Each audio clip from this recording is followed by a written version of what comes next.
Okay, so this is the other hen house. Just did a head count. And as long as everybody's inside, we don't have anybody hanging out outside, there's 26 in here. So we're currently running a total of 56 egg production hens. So we already looked at the boxes. No eggs in the boxes, but there is actually 4 eggs there. So here, just momentarily, I won't be able to do it while I'm recording, but we'll have that hen move, and I will gather up those 4 eggs. We want to go ahead and take them in. Mentioned at the beginning of the video, it's about 35 degrees Fahrenheit outdoors. We're going to see temperature drop. We're trying to keep eggs gathered. That's a Moran. Trying to keep eggs gathered up here and try to keep feeders with some feed in them, waters refreshed, and water supply constant. In about a week, we're in Southeast Ohio. This is January 2nd, 2025. In about a week, we're looking at temperature extreme of like, well, definitely single digits, probably like 9 degrees overnight. And in about 2 weeks, back down in single digits again. So we actually were going to try to start some meat birds, Cornish rock cross meat chickens, in January on the 22nd.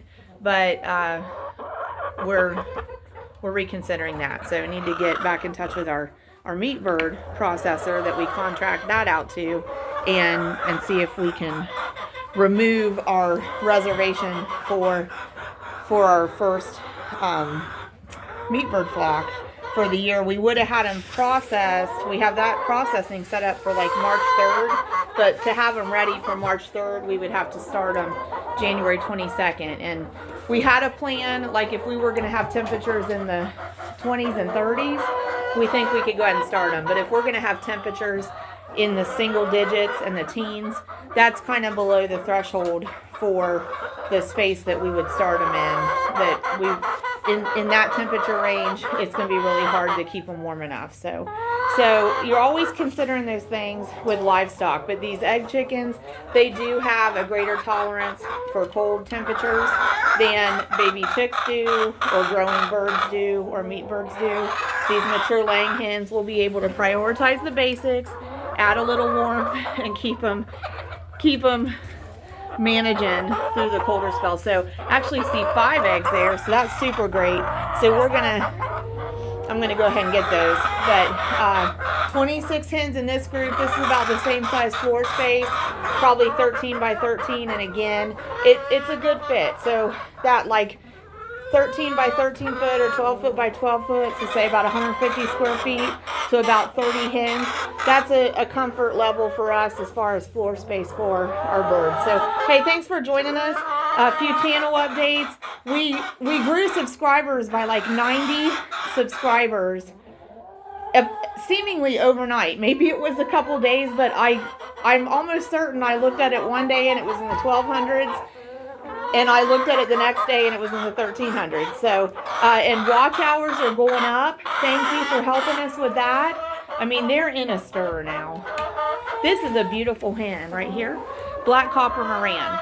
And we think we will add some more layers. We're considering cinnamon queens and barred rock and brown leghorns. That's what we're considering.